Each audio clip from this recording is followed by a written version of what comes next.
Each coin clatters down the slot. After a moment, 5 balls drop into the chamber with a very sharp crack.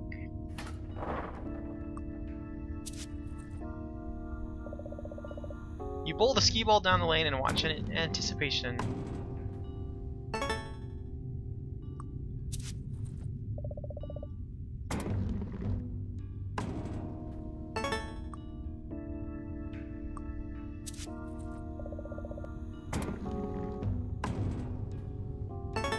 I don't know if there's really a system to this or if it's just kind of random what happens.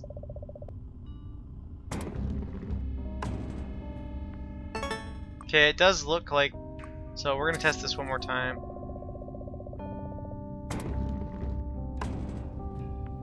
Okay, so it is the same every time.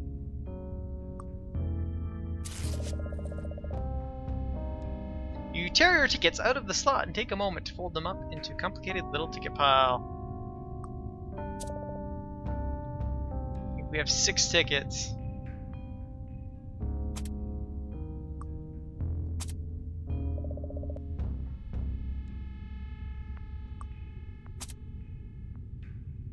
There we go. Apparently I didn't. Okay, so we need to find the one that actually gives us the 50.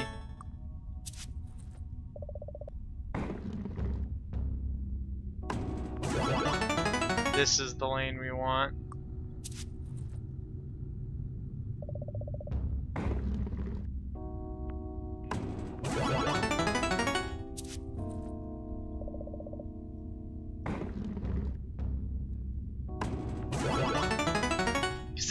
This noise is not going to draw attention of the Robo Mall Cop.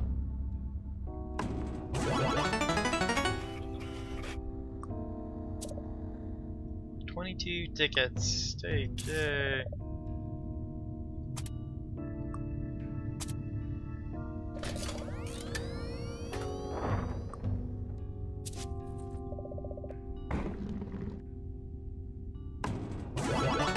Okay, I'm curious if we get a bonus if we have all of them going 50 is all.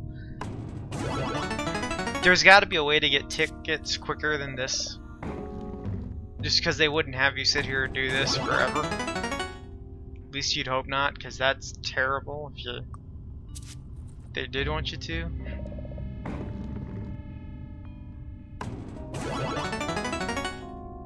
Having trouble adjusting the sound in my headphones to what I want, because this makes so much noise.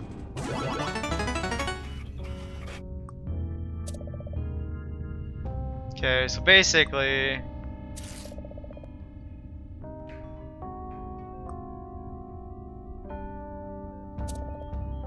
Unfortunately, without coins, you can only watch the attract mode.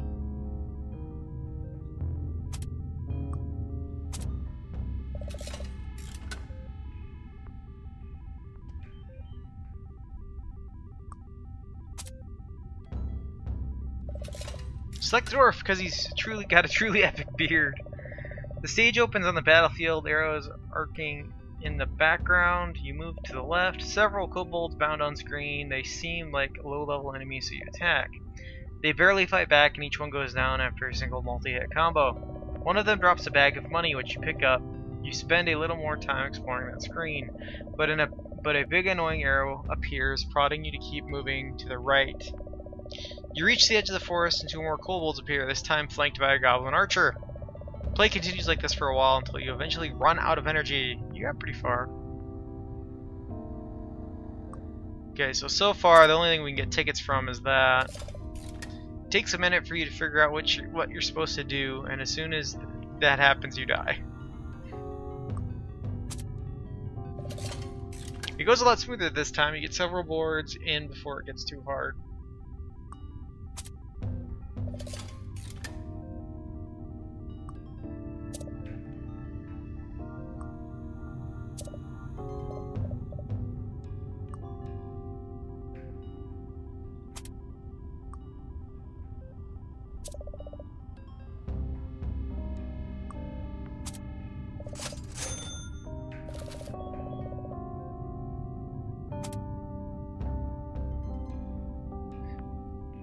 Did we actually get toy jewelry? Where is that at?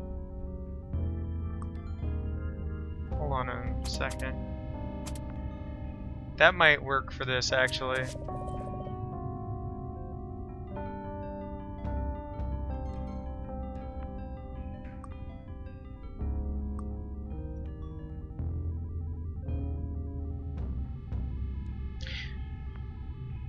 So we need to come up with a way to get the security card off our back, and the thought I have is to try and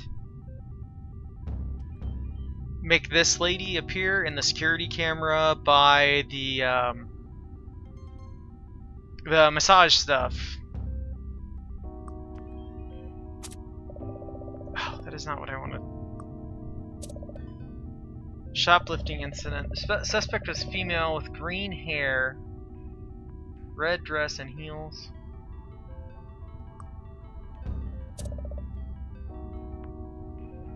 So the thing is, we need to get into the hat shop, but none of the key didn't work in the hat shop. So I'm not sure how we get into the hat shop is my current problem.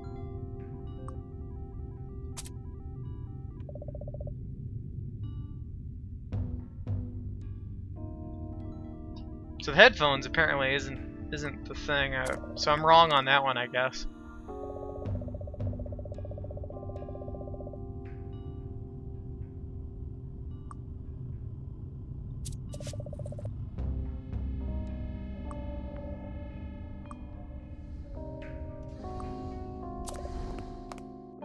I kind of hate how this guy shows up, actually, because it's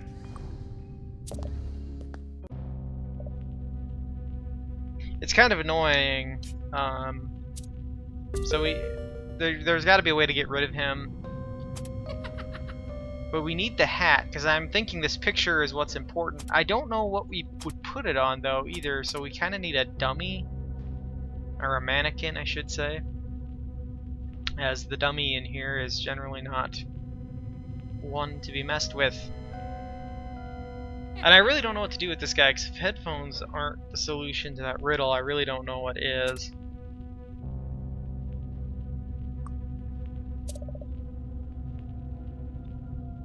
Wait a minute, he's holding an item from the neighborhood.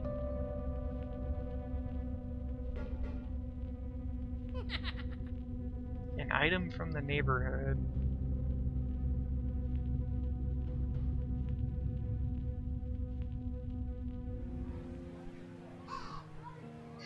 Oh, wait a minute.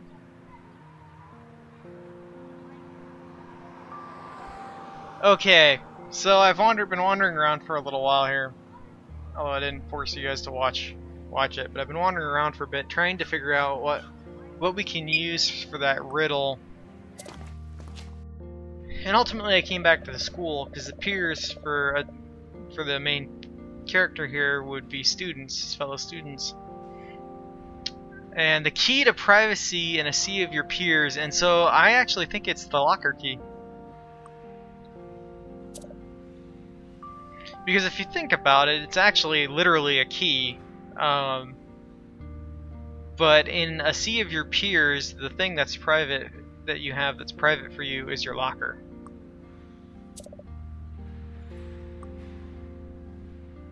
So I think that's the solution.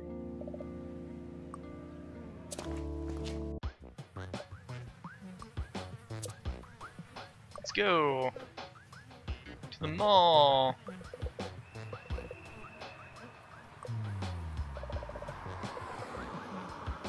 Oh right, the whole Goosebumps thing. Freaky weird. He guns it out of the lot, and you make all the lights. The lot's deserted as Chad looks for a good spot.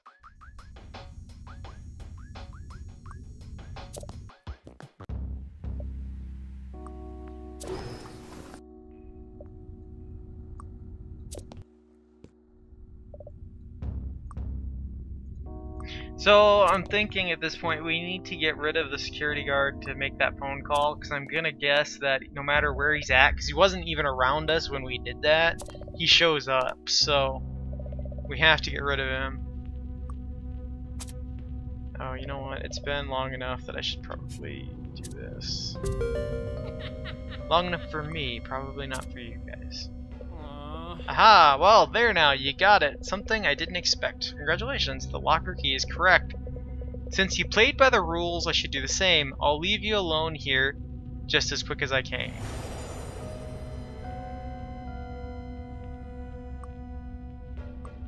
Okay, so we need to go to the women's department. You stop in front of the clothing display in the women's department. 3 mannequins stand arranged in odd poses.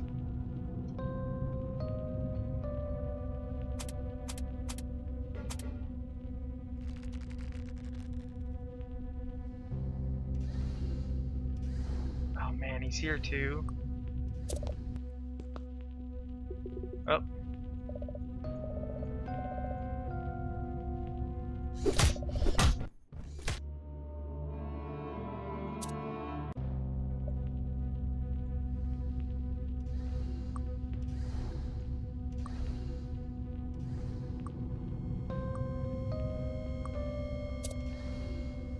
There's so many clothes in this section alone, so it could take for a lifetime to see them.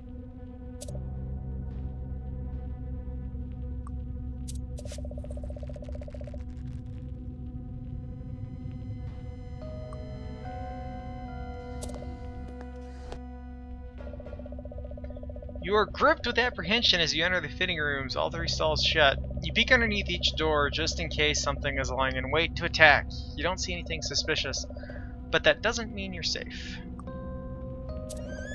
The door slowly opens with an extended creak. Receipt, look. It's a receipt from Cavity City, the candy store in the mall.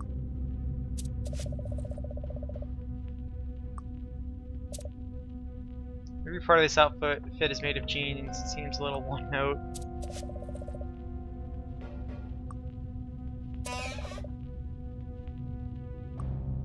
Okay, a red dress.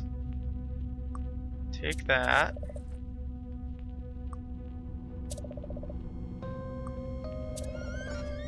The door leaps out of your hand, slamming into the stall with a resounding bang.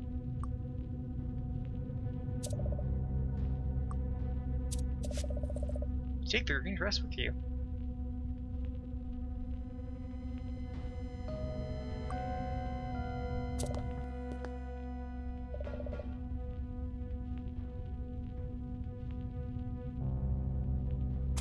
I'm not sure if it matters exactly what... This is the mannequin we want. Something's not right. Its torso, where you grabbed it, swivels around 180 degrees, loosening your grip. Oh crap. The mannequin wraps its spindly limbs around your body and begins to squeeze. It never stops that you're aware of.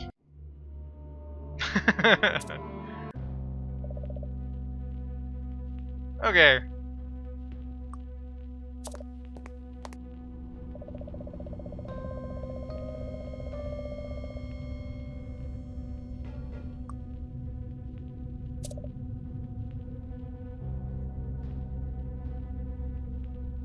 So I'm gonna guess that none of these mannequins are things we can use.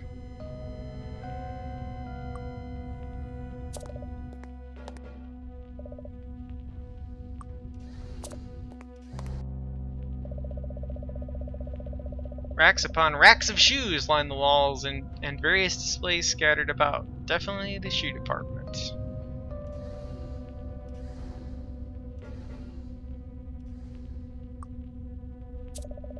This is one of those things they use to measure your shoe size. It's called a Brannick device.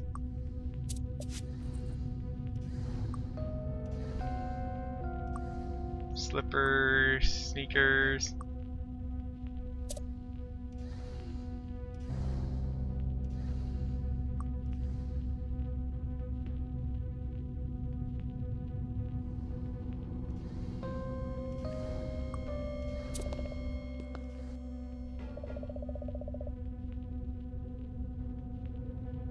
Okay, we're gonna try something real quick. Since we have plenty of film still for a bit.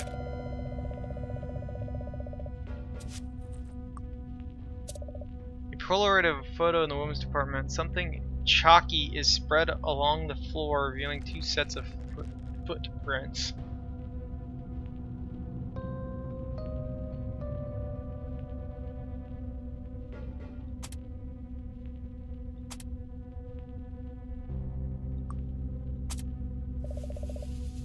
You angle the mirror in such a way that the light reflects onto the target, which makes it slightly brighter.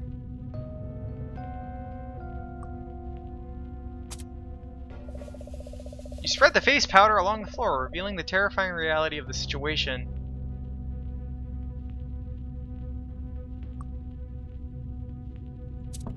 Okay, so it depends on which one is the okay one to move. Okay. So we've got the fake jewelry, we've got the red dress, we should need green hair and a big hat. The hair may not matter, I'm not sure.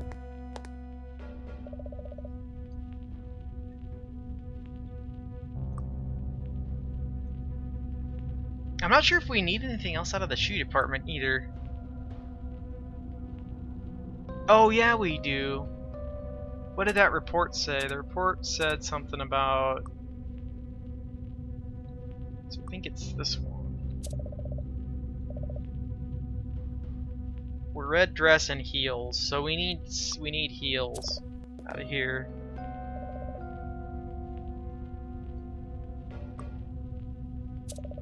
Pair of women's heels in red.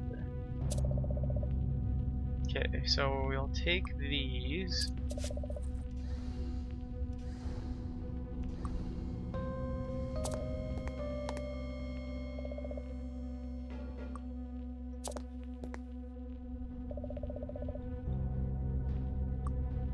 Trying to avoid running into the one dude.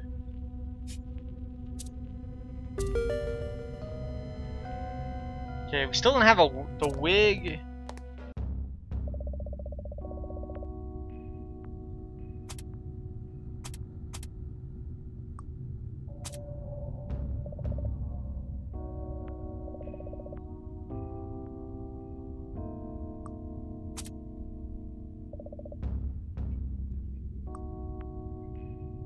I'm not sure how we get into the hat store is my problem at the moment.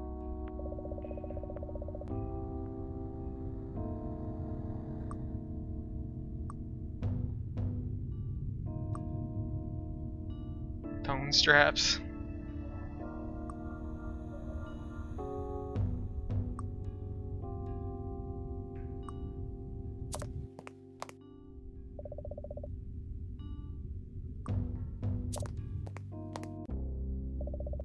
Store is bright, colorful, and smells like strawberries. Definitely a candy destination.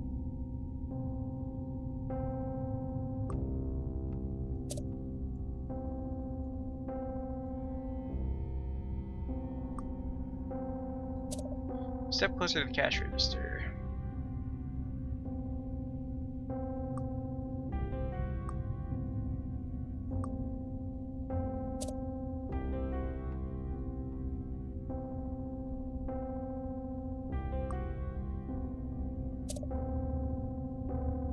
You don't recognize this particular candy. It looks jelly-based, maybe?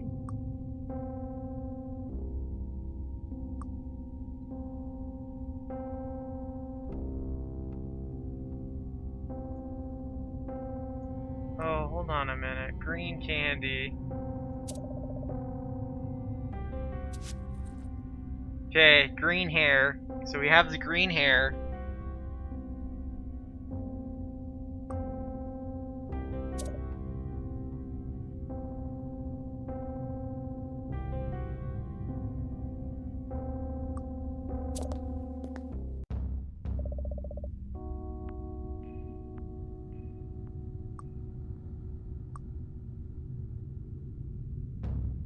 Getting into the hat shop is still our biggest problem. And we really haven't gotten any closer to figuring out how to get in.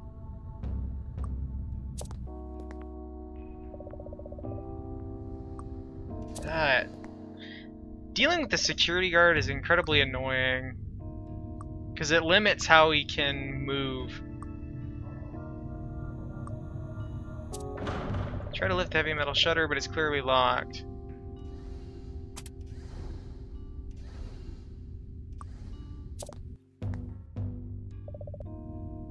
And that key just doesn't matter.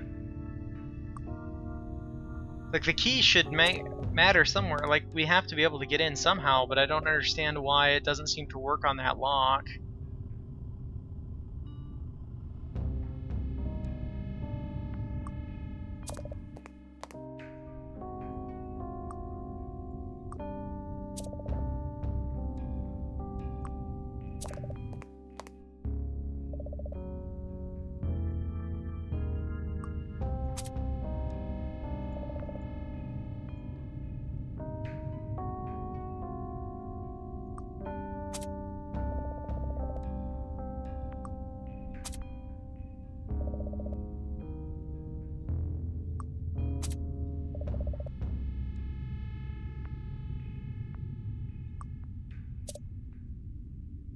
Okay, we can't get into the back, so that's the current obstacle that we face, is how to get into the hat shop.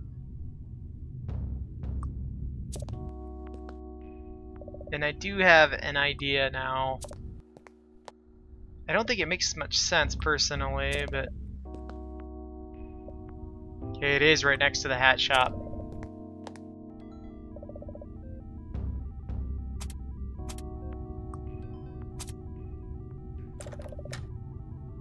Alright, it worked.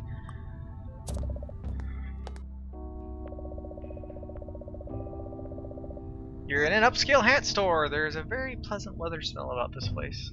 Okay, so we need a red hat. More film. Awesome.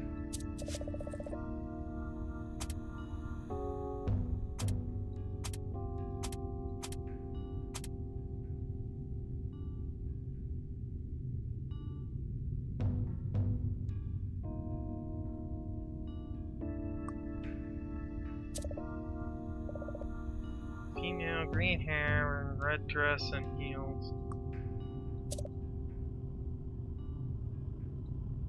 A nice hat, but cheap looking jewelry.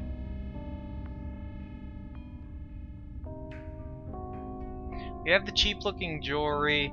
So the hat is one of these two, from what it looks like. It's the purple one or this one. Did any of the other of these actually have anything?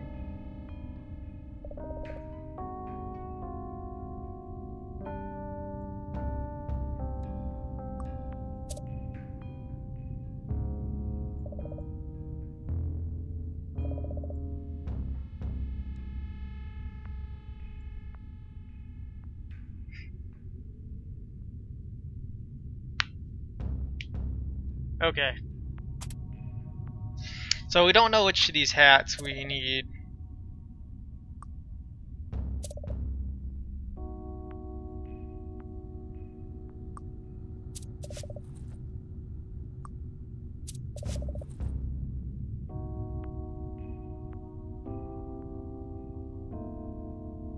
I'm kind of wondering if it isn't that one, but we don't know for sure.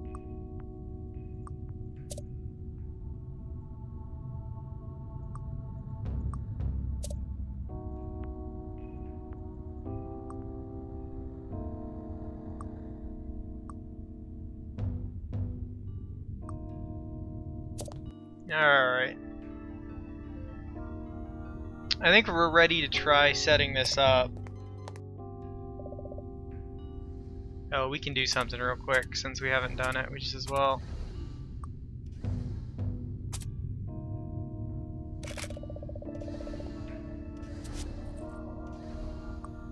Okay. We're gonna head back towards the massage thing. The reason, so my thinking for this, as far as the massage table goes, is that they've mentioned a couple of times how the camera is weird here. Polaroid photo of Officer Murphy at the massage kiosk, so I guess that tells us there he's investigating a mannequin wearing women's clothing.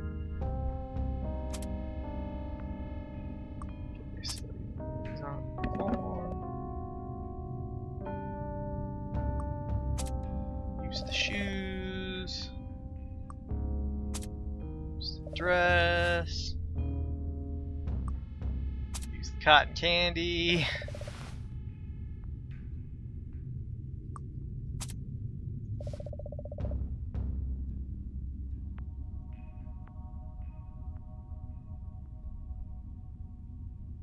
Jewelry, there we go. I was trying to think of what else we needed.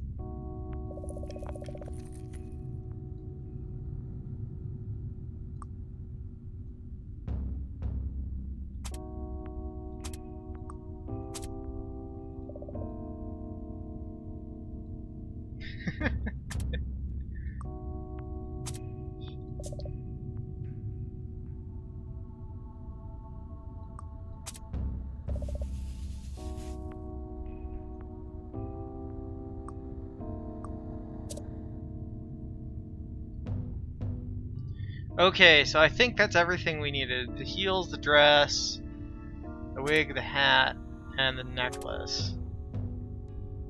The only thing is we might need to switch the hats around.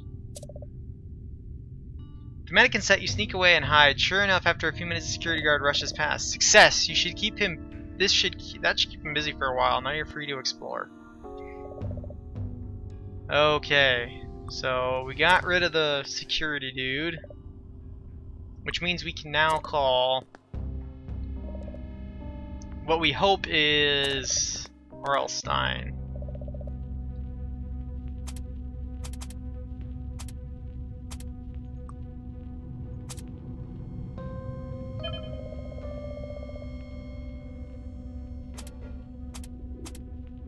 Coins, there we go.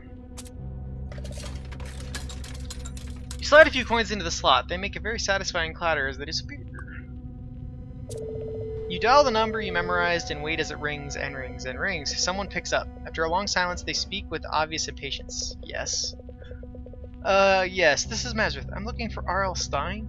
Another pause, longer this time. Never heard of him. He's an author, you explained. He wrote the Goosebumps books everyone likes. Everyone likes them? He asks. So they're good. You find them scary? The man on the other end of the line seems to know more about Goosebumps than he let on. They're the scariest! You lay it on thick, hoping your hunch about the number was correct. My favorite. Uh-huh. Hold on. There's a rustling on the other end. Someone here wants to talk to you. This is R.L. Stine. Master of Horror, says the identical sounding voice. You're Mazrith, was it?